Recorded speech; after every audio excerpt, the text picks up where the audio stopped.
Good morning YouTube and NGC ഇംഗ്ലീഷിൻ്റെ പുതിയൊരു വീഡിയോയിലേക്ക് എല്ലാ കൂട്ടുകാർക്കും സ്വാഗതം.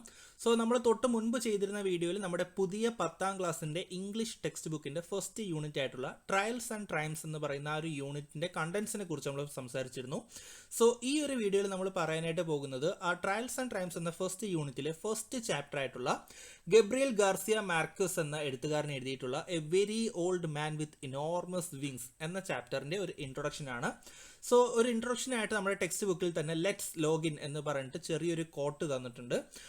There is no sun without shadow, it is essential to know the night. Okay, ഈ ഒരു കോട്ട് തന്നിരിക്കുന്നത് നമ്മുടെ ആൽബർട്ട് ക്യാമുവിൻ്റെ ആയിട്ടാണ് തന്നിരിക്കുന്നത്. ക്യാമുസ് എന്നാണ് എഴുതിയിരിക്കുന്നതെങ്കിലും അത് വായിക്കുന്നത് ആൽബർട്ട് ക്യാമു എന്ന് മാത്രമേ വായിക്കുള്ളൂ. ആ എസ് നമ്മൾ സൈലൻ്റ് ആയിട്ടാണ് പറയുന്നത്.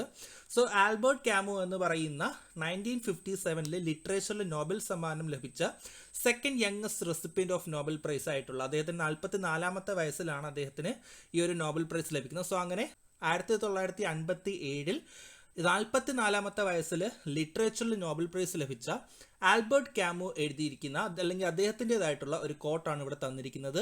There is no sun without shadow, it is essential to know the night. Okay, അപ്പോൾ എന്താണ് ഈ ഒരു കോട്ട് എന്നുള്ളത് സംസാരിച്ചിട്ട് നമുക്ക് ആ ഒരു ചാപ്റ്ററിൻ്റെ വിശേഷങ്ങളിലേക്ക് പോകാം.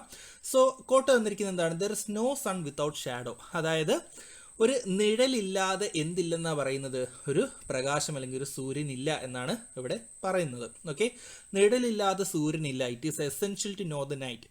രാത്രിയെ അറിയുക എന്ന് പറയുന്നത് വളരെ അത്യാവശ്യമാണ്, അല്ലെങ്കിൽ അത് വളരെ എസെൻഷ്യൽ ആയിട്ടുള്ള കാര്യമാണ് എന്നാണ് തന്നിരിക്കുന്നത്. ഓക്കെ, അപ്പോൾ അങ്ങനെ ഒരു വിചിത്രമായിട്ടുള്ളൊരു കോട്ടാണ് ഇവിടെ തന്നിരിക്കുന്നത്. എന്നിട്ട് അതിൻ്റെ താഴെ കുറച്ച് ക്വസ്റ്റ്യൻസ് തന്നിരിക്കുകയാണ്. ഫസ്റ്റ് ചോദ്യം, what do you think sun and shadow mean in the context? ഈ ഒരു കോണ്ടെക്സ്റ്റിൽ, കോണ്ടെക്സ്റ്റ് എന്ന് വെച്ചാൽ സാഹചര്യം. ഓക്കെ, അപ്പോൾ ഈ തന്നിരിക്കുന്ന കോട്ടിൻ്റെ ഈ ഒരു കോണ്ടെക്സ്റ്റിൽ, ഈ ഒരു സാഹചര്യത്തിൽ എന്താണ് സൺ എന്നതും അതുപോലെ തന്നെ ഷാഡോ എന്നതും കൊണ്ട് ഇവിടെ ഉദ്ദേശിച്ചിരിക്കുന്നത് എന്നാണ് ഇവിടെ ഫസ്റ്റ് ഒരു ചോദ്യമായിട്ട് ചോദിച്ചിരിക്കുന്നത്. അപ്പോൾ എന്തായിരിക്കും ഇവിടെ ഈ ഒരു കോട്ടിൽ പറയുന്നത്? There is no sun without shadow. Okay, അതായത് നിഴലില്ലാതെ എന്തില്ലെന്നാണ് പറയുന്നത്? സൂര്യനില്ല എന്നാണ് പറയുന്നത്. അപ്പോൾ ഇവിടെ സൺ എന്നുകൊണ്ട് ഉദ്ദേശിക്കുന്നത് എന്തായിരിക്കും? പ്രകാശത്തെ ആയിരിക്കും അല്ലേ? അപ്പോൾ നിഴലില്ലാതെ പ്രകാശമില്ല എന്ന് പറയുന്നതിലൂടെ എന്തായിരിക്കും ഉദ്ദേശിക്കുന്നത്? ഈ നിഴലും പ്രകാശവും തമ്മിലുള്ള വ്യത്യാസം എന്താണ്? അത് രണ്ടും നമുക്ക് വേണമെങ്കിൽ എന്തെന്ന് പറയാം? ഓപ്പോസിറ്റ്സ് ആണെന്ന് പറയാം അല്ലേ?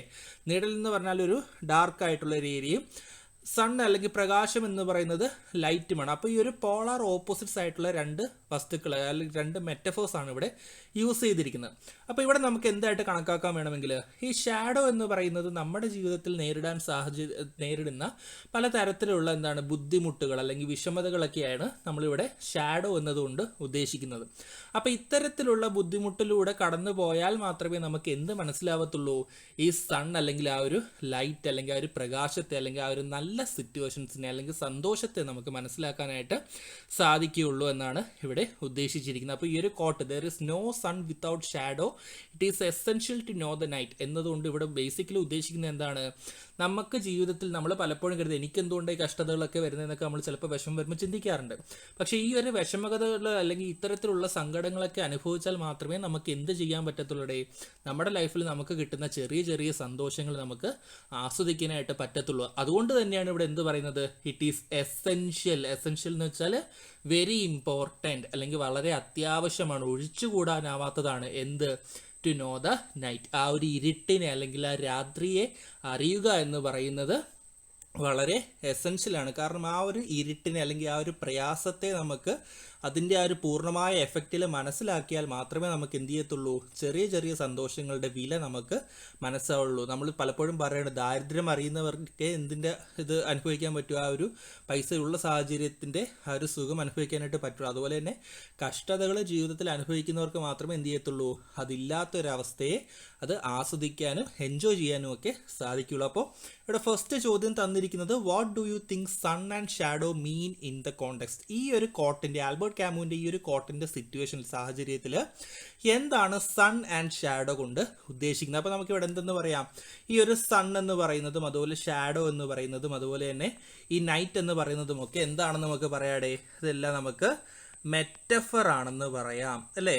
എന്താണ്? മെറ്റഫർ ആണ്. ഓക്കെ, അപ്പോൾ ഇത് എന്തിൻ്റെ മെറ്റഫർ ആണെന്നാണ് ഇവിടെ ചോദിച്ചിരിക്കുന്നത്. അപ്പോൾ സൺ എന്ന് പറയുന്നത് എന്തിൻ്റെയൊക്കെയാണ്? നമ്മുടെ ജീവിതത്തിൽ ഉണ്ടാകാവുന്ന നല്ല കാര്യങ്ങൾ, ചെറിയ ചെറിയ സന്തോഷങ്ങളെ, ഇതിൻ്റെയൊക്കെ ഒരു മെറ്റഫറായിട്ടാണ്, അല്ലെങ്കിൽ ഒരു ലൈറ്റ് എന്നതിൻ്റെ മെറ്റഫറായിട്ടാണ് ഇവിടെ സൺ എന്നതുകൊണ്ട് ഉദ്ദേശിക്കുന്നത്. അപ്പോൾ സൺ എന്ന് പറയുന്നത് എന്താണ്? ലൈറ്റ്, അല്ലെങ്കിൽ നമ്മുടെ ലൈഫിലുള്ള ഹാപ്പിനെസ് ആണ്. ഓക്കെ, ഹാപ്പിനെസ്സിനെയാണ് ഈ ഒരു സൺ എന്ന മെറ്റഫർ കൊണ്ട് ഉദ്ദേശിക്കുന്നത്. ആൻഡ് ഷാഡോ എന്ന് പറയുന്നത് എന്തായിരിക്കും? ഹാർഡ്ഷിപ്പ് ആയിരിക്കും അല്ലേ? നമ്മുടെ ജീവിതത്തിൽ വരുന്ന ഹാർഡ്ഷിപ്പിനെയാണ് ഇവിടെ നമ്മൾ ഷാഡോ എന്നതുകൊണ്ട് ഉദ്ദേശിക്കുന്നത്. അപ്പോൾ it is essential to know the night. Night എന്ന് വെച്ചാൽ എന്തായിരിക്കും ഉദ്ദേശിക്കുന്നത്? നമ്മുടെ ലൈഫിലുള്ള ആ ഒരു ഇരുണ്ട കാലഘട്ടത്തെ, അല്ലെങ്കിൽ നമ്മൾ കഷ്ടതയിലൂടെ കടന്നു പോകുന്ന ആ ഒരു കാലഘട്ടത്തെ ആയിരിക്കും നമ്മൾ ഈ ഒരു നൈറ്റ് എന്നതുകൊണ്ടും റെപ്രസെൻറ്റ് ചെയ്യുന്നത്. ഓക്കെ, അപ്പോൾ അതാണ് ആ രണ്ട് ചോദ്യങ്ങളുടെ answer. First, what do you think sun and shadow mean in the context? ഈ ഒരു കോട്ടിൻ്റെ സാഹചര്യത്തിൽ എന്താണ് സൺ എന്നതും ഷാഡോ എന്നതുകൊണ്ടും ഉദ്ദേശിക്കുന്നതെന്ന് ചോദിക്കുകയാണെങ്കിൽ, സൺ എന്ന് പറയുന്നത് നമ്മുടെ ലൈഫിൽ ഉണ്ടാകാവുന്ന ചെറിയ ചെറിയ ഹാപ്പിനെസ്സിനെ ആയിരിക്കും ഉദ്ദേശിക്കുന്നത്. ഷാഡോ എന്നതുകൊണ്ട് വിഷമതകളെയാണ് ഉദ്ദേശിക്കുന്നത്. അപ്പോൾ ഈ ഒരു നമ്മുടെ ലൈഫിൽ വിഷമങ്ങൾ ഉണ്ടായാലേ നമുക്ക് എന്തിനെ മനസ്സിലാക്കാൻ സാധിക്കുകയുള്ളൂ? ചെറിയ സന്തോഷങ്ങളെ മനസ്സിലാക്കാനായിട്ട് സാധിക്കുകയുള്ളൂ എന്നാണ് ആ ഒരു കോട്ടിൽ ഉദ്ദേശിക്കുന്നത്. ആൻഡ് രണ്ടാമത്തെ ചോദ്യം ചോദിച്ചിരിക്കുന്നത്, what does the night represent? ഈ കോട്ടിൽ നൈറ്റ് എന്നതുകൊണ്ട് എന്താണ് ഉദ്ദേശിക്കുന്നത് എന്നാണ് ചോദിച്ചിരിക്കുന്നത്. നൈറ്റ് എന്നതുകൊണ്ട് നമ്മളുടെ ലൈഫിലൂടെ കടന്നു പോകുന്ന എന്താണ് ബാഡ് ആയിട്ടുള്ള, അല്ലെങ്കിൽ നെഗറ്റീവായിട്ടുള്ള ടൈംസിനെയാണ്, അല്ലെങ്കിൽ മോശ സമയത്തെ ആയിരിക്കാം ഇവിടെ ഉദ്ദേശിക്കുന്നത്. അപ്പോൾ ഈ ഒരു ടേംസ് സൺ എന്നതും ഷാഡോ എന്നതും നൈറ്റ് എന്നതും ഒക്കെ എന്താണെന്ന് പറയാതെ നമുക്ക് ഒരു മെറ്റഫർ ആണെന്ന് പറയാം. ഓക്കെ, ഇനി മൂന്നാമത്തെ ചോദ്യമായിട്ട് തന്നിരിക്കുന്നത്, how are good times and bad times related to each other? എങ്ങനെയാണ് ഗുഡ് ടൈംസ്, നല്ല സമയവും, അതുപോലെ തന്നെ ബാഡ് ടൈംസ്, മോശം സമയവും പരസ്പരം റിലേറ്റഡ് ആയിട്ടിരിക്കുന്നത്? റിലേറ്റഡ് എന്ന് വെച്ചാൽ ബന്ധപ്പെട്ടിരിക്കുന്നത്. ഓക്കെ, അപ്പം നല്ല സമയവും മോശം സമയവും തമ്മിലുള്ള ബന്ധം എന്താണ് എന്നാണ് ചോദിച്ചിരിക്കുന്നത്. എന്താണ് ആ ബന്ധം? നല്ല സമയത്തെ മനസ്സിലാക്കണമെങ്കിൽ, ലൈഫിലുണ്ടാകുന്ന ചെറിയ സന്തോഷങ്ങളെ നമുക്ക് എൻജോയ് ചെയ്യാൻ, അത് തിരിച്ചറിയാനും മനസ്സിലാക്കാനും ഒക്കെ സാധിക്കണമെങ്കിൽ ഉറപ്പായിട്ടും എന്തിലൂടെ നമ്മൾ കടന്നു പോയിരിക്കണം? ബാഡ് ടൈംസിലൂടെയും നമ്മൾ കടന്നു പോയിരിക്കണം. എങ്കിൽ മാത്രമേ നമുക്ക് എന്ത് മനസ്സിലാവുള്ളൂ? നമ്മുടെ കയ്യിലുള്ള അവസ്ഥ, അല്ലെങ്കിൽ അതിൻ്റെ ആ ചെറിയ സന്തോഷങ്ങൾ നമുക്ക് മനസ്സിലാക്കാനും അതിനെ എൻജോയ് ചെയ്യാനും സാധിക്കുള്ളൂ. അപ്പോൾ അത് തന്നെയാണ് എന്ത്, ഈ ഒരു ഗുഡ് ടൈംസും ബാഡ് ടൈംസും തമ്മിലുള്ള റിലേഷൻ. ഒന്നുണ്ടെങ്കിലേ മറ്റൊന്നിനെ നമുക്ക് തിരിച്ചറിയാനായിട്ട് സാധിക്കുകയുള്ളൂ എന്നാണ് പറയുന്നത്. നൈറ്റ് ഉണ്ടെങ്കിൽ, അല്ലെങ്കിൽ ഇരുട്ടുണ്ടെങ്കിൽ മാത്രമേ നമുക്ക് വെളിച്ചത്തിൻ്റെ വിലയറിയൂ, കണ്ണുണ്ടെങ്കിലേ കണ്ണിൻ്റെ വിലയറിയൂ എന്ന് പറയുന്നത് പോലെ തന്നെയാണ് ബാഡ് ടൈംസ്, മോശ സമയം ഉണ്ടെങ്കിൽ മാത്രമേ നമുക്ക് എന്ത് ചെയ്യത്തുള്ളൂ? ഗുഡ് ടൈംസിൻ്റെ വില തിരിച്ചറിയാനായിട്ട് സാധിക്കുകയുള്ളൂ. ഓക്കെ, അപ്പോൾ ഇങ്ങനെയുള്ള ഒരു കോട്ടിലൂടെയാണ് നമ്മുടെ ഒരു ഫസ്റ്റ് ചാപ്റ്ററിലേക്ക് നമ്മൾ കടക്കാനായിട്ട് പോകുന്നത്. അപ്പോൾ നമ്മുടെ ഫസ്റ്റ് ചാപ്റ്റർ എന്തിനെക്കുറിച്ചായിരിക്കും എന്നൊരു ബേസിക് ഐഡിയ നമുക്ക് ഈ ഒരു കോട്ടിലൂടെ തരുന്നുണ്ട്. എന്തായിരിക്കാം? ഗുഡ് ടൈംസിനെയും ബാഡ് ടൈംസിനും തമ്മിലുള്ള ഒരു റിലേഷൻ ആയിരിക്കാം, അല്ലെങ്കിൽ ആ ഒരു കോൺഫ്ലിക്റ്റ് ആയിരിക്കാം ചിലപ്പോൾ എവിടെ വരുന്നത്? നമ്മുടെ ഫസ്റ്റ് ചാപ്റ്റർ ആയിട്ടുള്ള A very old man with enormous wings എന്ന ഈ ഒരു ചാപ്റ്ററിനകത്ത് വരുന്നത്. ഓക്കെ, അപ്പോൾ ഇനി നമുക്ക് പാഠത്തിലേക്ക് പോകുന്നതിന് മുമ്പ് ജസ്റ്റ് ആ ഒരു ചാപ്റ്ററിൻ്റെ ഒരു ഓഥറിനെ കുറിച്ച്, നമ്മുടെ ഗബ്രിയൽ ഗാർസിയ മാർക്കസ് എന്ന ഓഥറിനെ കുറിച്ച് കൂടി നമുക്ക് ജസ്റ്റ് ഒന്ന് നോക്കാം. ടെക്സ്റ്റിൽ പേജ് നമ്പർ 12 നമുക്കവിടെ അബൌട്ട് ദ ഓഥർ എന്നാണ് എഴുതിയിരിക്കുന്നത്. ഓഥറിലെ 6 നമ്മൾ പറയാറില്ല, 6 സൈലൻ്റ് ആണ്. സോ നമ്മൾ ഓഥർ എന്നാണ് പറയുന്നത്. ഓഥർ അല്ല, ഓഥർ എന്നേ പറയാറുള്ളൂ. ഓഥർ എന്ന് വെച്ചാൽ എഴുത്തുകാരൻ അല്ലെങ്കിൽ റൈറ്റർ എന്നാണ് അർത്ഥം വരുന്നത്. ഓക്കെ, അപ്പോൾ അബൌട്ട് ദ ഓഥർ, ആരാണ് ഇവിടുത്തെ ഓഥർ? Gabriel Garcia marquess. 1927 ജനിച്ച് 2014 മരണപ്പെട്ട ഒരു കൊളംബിയൻ നോവലിസ്റ്റ് ആണ് അദ്ദേഹം. അതുപോലെ തന്നെ he is considered as one of the greatest writers of the 20th century. 20ാം നൂറ്റാണ്ടിലെ ഏറ്റവും മഹാനായ എഴുത്തുകാരിൽ ഒരാളായിട്ടാണ് അദ്ദേഹത്തെ നമ്മൾ കണക്കാക്കുന്നത്.